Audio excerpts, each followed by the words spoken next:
Okay guys, I am ready to dive into my first actual video for the Saturnine box set, and what better place to start than the new Saturnine Terminators themselves. They're absolutely phenomenal. Now, if you guys have been following along with my channel for a long time, you will know that Imperial Fists are by far my favorite Legion, but something that I tend to struggle with painting. They're quite a difficult one for me. They're my Eleanor, my Everest, I can never get them right. So every time I comes around and I try and do them again, I'll do some more research and I find different tutorials and I start following those. And that's what today's video is going to be. Sonic Sledgehammer, who I was subscribed to, but I don't recall watching many of his videos previously, has put up a video showing how to paint Imperial Fists. I think it was like 2 years ago now. I had a flick through that this morning and I was very intrigued by a couple of the steps in there. So I am going to replicate his video in certain parts, especially the armor color itself, and see what kind of result that I do get. So any and all kind of kudos for this video definitely belongs with the Sonic Sledgehammer channel and that awesome painter himself. I will link that video down below, so if you want to check it out after this, then of course feel free. Okay, without further ado, let's dive in and get this Terminator painted.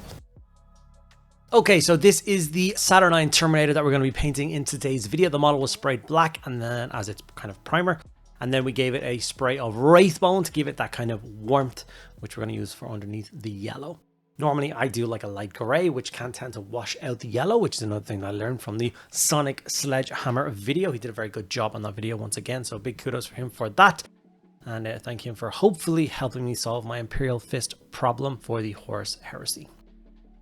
The first step we are going to do is we're going to get some fresh Wraithbone, and we're just going to go over the panels again that are supposed to be yellow with a very thin coat of that. So this is working off of a wet palette, so it's nice and thin. If you don't use a wet palette, just drop water, making sure it's nice and thin, and apply this, like I said, all over the armor panels that are supposed to go yellow.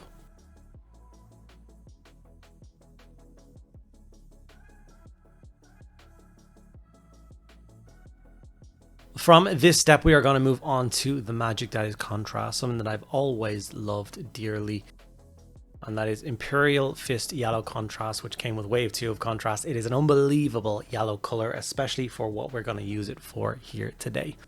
So we are going to go for a single solid coat of Imperial Fist yellow on all the armor panels that you need to paint for this miniature.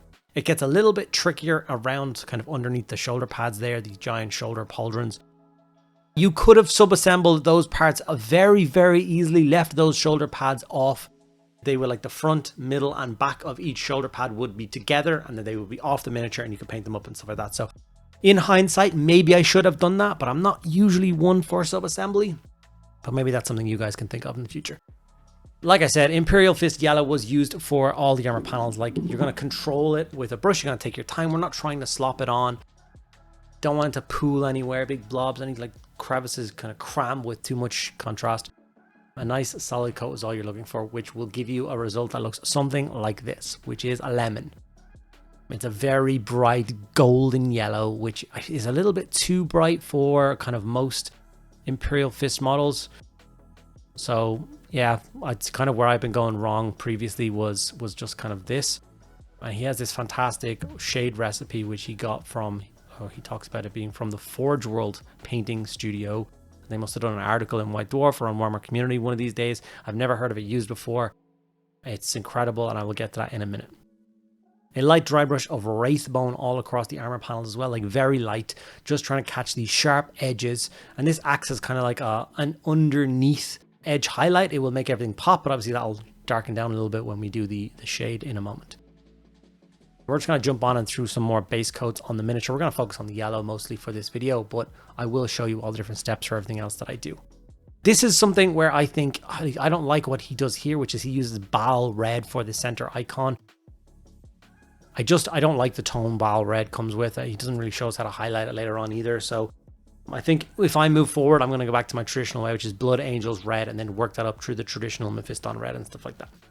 Now, at this point in the video, I just want to say a big thank you to all you guys out there for continually supporting me, whether it be through watching the videos, giving them likes, comments, subscribing. Those two things, of course, costs you nothing, but it means the world to me, and it also helps the channel grow.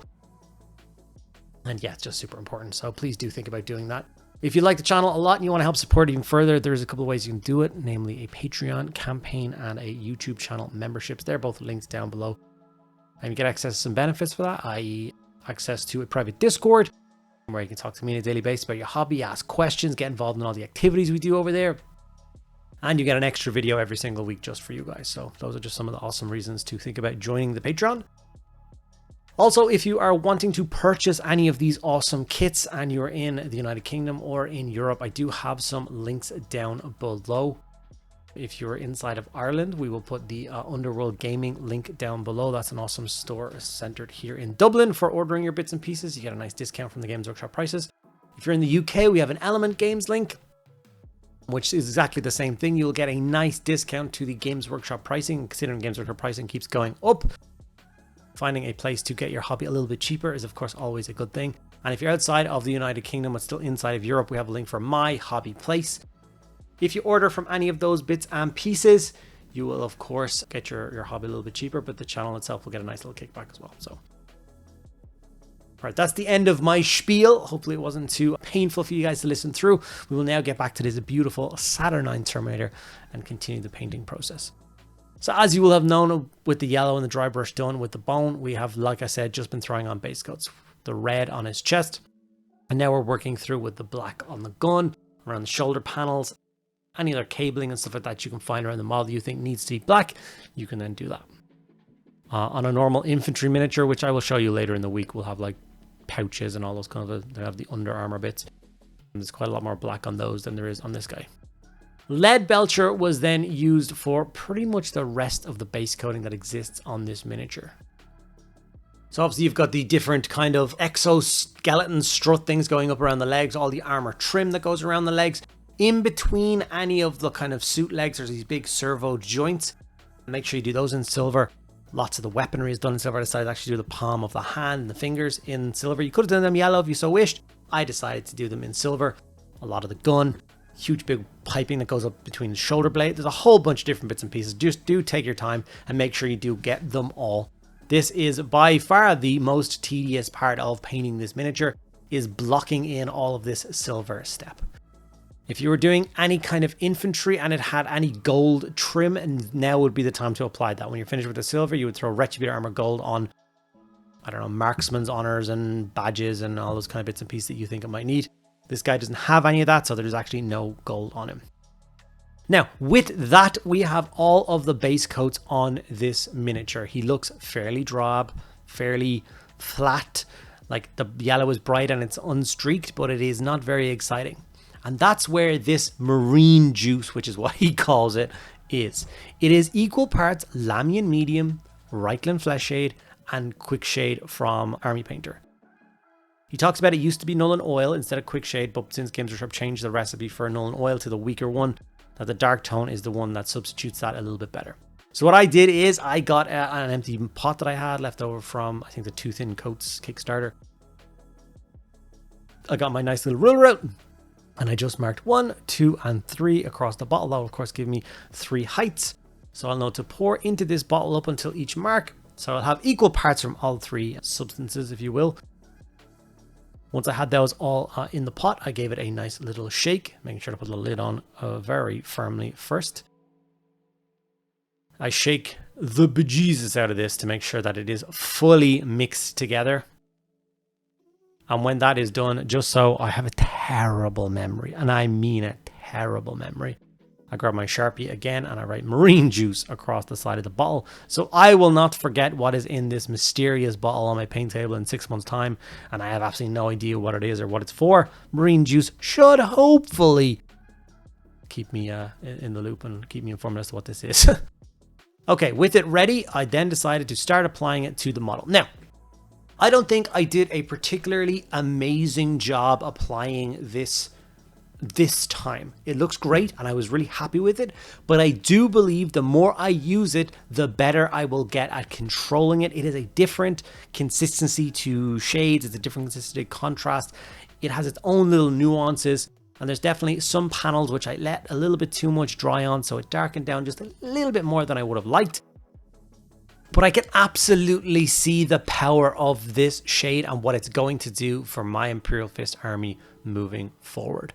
I am determined to get the entire contents of the Saturnine box set painted up in Imperial Fist colors, ready to start playing games with my friends. I've been collecting Horus Heresy miniatures since the Burning of Prospero and the Betrayal of Calv box sets from the very, very beginning. And I've never really played a single game. I love the setting, I love the story, I love everything about it. Just there hasn't been a really kind of interesting and engaging friend group for me to get involved with the game with. A lot of the people that do seem to play it take it very, very seriously, which is not really what I'm looking for. But my current friend group is very interested in kind of jumping in and getting started. So let this be the beginning of a beautiful, beautiful army, I hope. And we'll take it from there. Okay, when that shade is fully on and fully dried, we are going to go back in with just pure dark tone and just go over the metallics again to darken them down a little bit further. But you can see the result that it has given us across the yellow is very, very beautiful. One other step that we are going to do, of course, is to add one final kind of highlight to all of the yellow. And when I say all of the yellow, it's not nearly all of the yellow. It's just some of the more predominant sharp features that exist across the armor, kind of more predominant, more like top of the miniature kind of areas. And we're just going to give that a very light edge highlight of Wraithbone. What this will do is it will just kind of accentuate the kind of different armor panels of this miniature a little bit better. And just make it look like you've spent a lot of time on this model when realistically you didn't. You put a contrast on the model, you dry brushed it, you put a contrast on, and you put a shade on. Adding a tiny little bit of edge highlighting at the end is a very quick way of getting the armor panels on a Space Marine army done. I think it's going to make the whole process of building a Heresy army, which is usually minimum 3,000 points of miniatures, which is quite a lot, a hell of a lot easier to get done. At least that's my hope and dream. You guys can let me know in the comments whether that's going to be the case or not, or whether I'm lying to myself. I know there's a lot of drama currently going on with the new edition of the Horus Heresy. People are not happy about certain elements of it. Like I said, have not been involved in season 2 of it, if you will, or edition 2 of it, or really edition 1 of it. So I don't know anything about it, and to be honest, I don't really want to retrospectively go back and find out what is wrong and then get angry about it. I don't see a point in that. So I'm going to optimistically move forward and just try and enjoy the 3rd edition as much as possible without worrying too much about what came previously. I understand some people are annoyed and upset, and you can feel that way all you want, but this is not the place to vent it because I truly do not care. Okay, with some Corvus Black, we are going to touch up the trim on this model. Any of the black areas are the casing on the weapon, his big, huge armor trim. Some examples online had this painted in silver, so I had to sit there for a minute and decide what I wanted to do with it. I decided to go black, as the rest of my Imperial Fist army will have black shoulder trim as well. And I think it just makes the most sense. So go around, follow those little details and highlight them up with your Corvus Black. Also, a mention on the base. Normally in videos, I do, of course, do the basing of the miniature as well, so you can see what he looks like at the very end. Like I said, my friend group is going to do a collective campaign or whatever of the Horus Heresy. We may do some linked basing schemes so they all look the same, perhaps. But until I know a setting, whether we want to do Imperial Palace or whether we want to do Istavan or we want to do, I haven't decided on the basing scheme for my Legion just yet. So I just blacked in the base for you guys so you can see the yellow properly. And I will do a video on my Imperial Fist basing a little bit later on when I know what's going on. Back to Lead Belcher, and we're going to highlight all those metallic bits up, making them pop just a little bit more. As you can see, I'm moving fairly quickly with my brush. You don't have to spend a huge amount of time on this. Evil Sun Scarlet, I use the air one just because it's pretty thin, but a normal one is of course just fine to highlight the center chest eagle. And then I did of course jump up to the next level again with Wild Rider Red and do a final kind of touch highlight on that. Wasn't still massively impressed with the red in the center of the chest. I'm definitely going to be changing up that whole scheme and doing something different moving forward, which means I might have to repaint this guy's chest, but that's neither here nor there. How many of you awesome folks out there have ordered your Saturnine box set, and what legions are you guys planning on doing? And add on to that question as well, because obviously the chat can just say, I'm doing Ultramarines, I can do. I want to know why. Just give me a 1-sentence answer as to why you're doing Ultramarines, or why you want to do Alpha Legion, or why you want to do Sons of Horus. Imperial Fists for me have always been my favorite Space Marine chapter ever since I first encountered Terminators on the tabletop for the first time ever. Someone used Terminators against me. I'd never seen them before. I didn't know what to do. They started rolling their saves and I couldn't believe they were 2+. I was in shock. These things waded across the table into my army and destroyed everything. And I was like, oh my god, these guys are absolutely incredible. So I went through my Space Marine Codex at the time and realized that you could take up to 30 of these guys in an army, which I thought was incredible. And I was like, is there any bosses I can take who are in Terminator armor? And then the guy working in the store at the time explained to me who Lysander was. And after I heard that information, read a bit about him, I was absolutely hooked. And from that day on, Imperial Fists have always been my favorite chapter / legion of Space Marines. So there you go. That's why I will continue to paint yellow forevermore. Using a little bit of Intensity Ink Phoenix Orange here just to make my plasma coils glow a fiery red-orange color, which I think will complement the yellow and red chest piece of this model very nicely. As you can see, it was very quick to do. Paint it red, dry brush it white, Intensity Ink over the coils, done. You can overshoot with the white to add a little bit of glow effect around the area if you so wish. That's totally up to you. We then add some transfers, which is an interesting thing which got me a little bit annoyed because Saturnine Terminators have been made fun of for having the largest shoulder pad known to man, yet there isn't a lot of space to put transfers on them because they've put lines and rivets through them and stuff like that, which I found quite irritating. So I had to kind of do it over a rivet and over a line and fill it in and stuff, which was a bit irritating. But if that's my only gripe, that's a small gripe to have.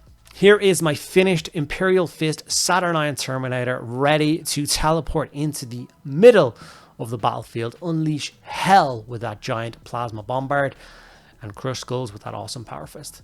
Thank you guys so much for enjoying this video. Big thank you to Sonic Sledgehammer again for help with this video. And I hope you guys see me for more Heresy videos in the very near future.